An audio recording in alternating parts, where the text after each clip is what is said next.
Okay, well, let's go back to the start. Okay, so in this video, we are going to look at how to find an unknown side in a right angled triangle.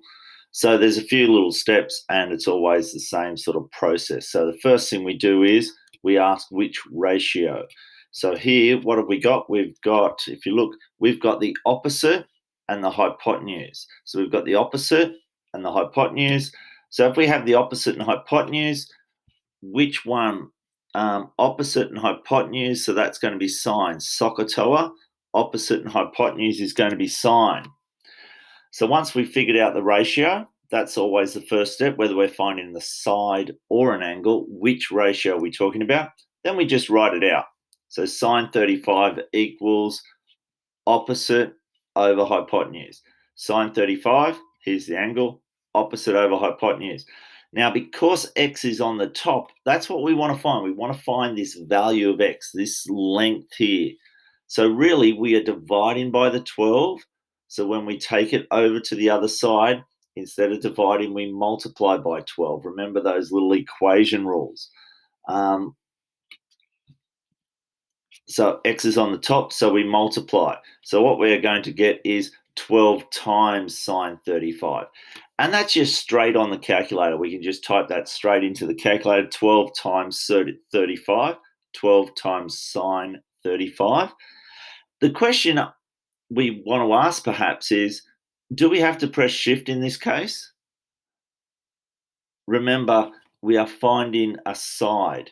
We press shift when we are finding an angle. So in this case, when we're finding a side, we just type it straight in and we get 6.88.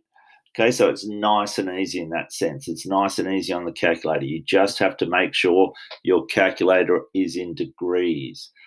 So let's look at another one. Okay, so what's the first thing? The first thing we have to do is figure out which ratio. So which ratio are we looking at here? Now, I wonder if you can do it before I can. What have we got? We've got, there's the angle. So this is going to be the adjacent, and this is the hypotenuse. So we've got the adjacent and the hypotenuse. Again, we have to remember SOHCAHTOA. So which one of these have we got? We've got the adjacent and the hypotenuse. So there it is there. The adjacent and hypotenuse is cos or cosine. Sometimes you'll hear it called cosine. That's the proper name. We tend to call it cos. So what's the next step? We write it out. So the cos of 32 equals adjacent over hypotenuse. The cos of 32 equals adjacent over the hypotenuse.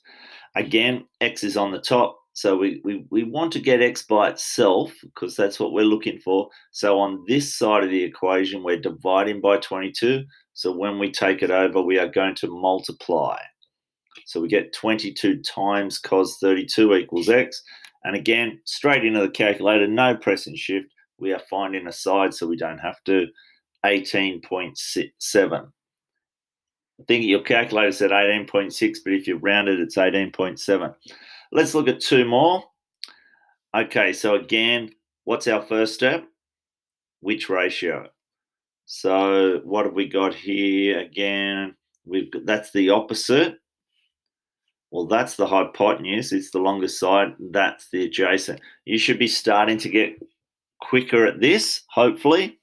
So if we've got the opposite and adjacent, SOHCAHTOA, opposite and adjacent, here it is here, tan, opposite and adjacent. Therefore tan, so we write it out. Tan of 40 equals 32 over x. So why is this one different to the others? The first two were a little bit different to this. Why is this one different? There's the question that you should be asking yourself. Okay, so why is this one different? Because the x is on the bottom here. So we can't just multiply by x. If we multiply by x, we get it out of the denominator, and we get x times tan 40 equals 32. Now that doesn't really help us. We want to get the x by itself. So now we have to divide by 40. So what we end up with is x equals 32 divided by tan 40. So we're timesing by tan 40 over here. So when we take it across, we divide. Or these two things just swap. Some students like to think of these two things as just swapping when x is on the bottom. X equals 32 over tan 40. Again, straight into your calculator, 38.1. Okay, last one we've got, and this is a nice angle. There's not many nice angles that give nice numbers, but 60 and 30 sometimes do, and 45 sometimes does. What's our first step? We write it out. Or which ratio? Which ratio? Here we've got, well, that's the opposite. So we must have the adjacent and the hypotenuse. So that's the opposite. So what we've got is the adjacent and the hypotenuse, and I've just shortened them. So adjacent and hypotenuse, SOHCAHTOA. Which one is the adjacent and the hypotenuse? Here it is here. The cos equals adjacent over hypotenuse. So we're going to have cos. So we write it out. Cos equals cos of 60 equals adjacent over hypotenuse. Again, if we look over here, the x is on the bottom. So in the long run, these two are going to swap. How do we get that? We're dividing by x over here. So when we take it to the other side, it becomes multiplied by x times cos 60. We want to get this x by itself, so we've got to divide by cos 60. So we get x equals 14 over cos 60. And if you do that on the calculator, you get 28. So hopefully those 4 examples, I think that's the last one, yep, have helped you get this sort of, when you're finding an unknown side using trigonometry. There's a couple of steps.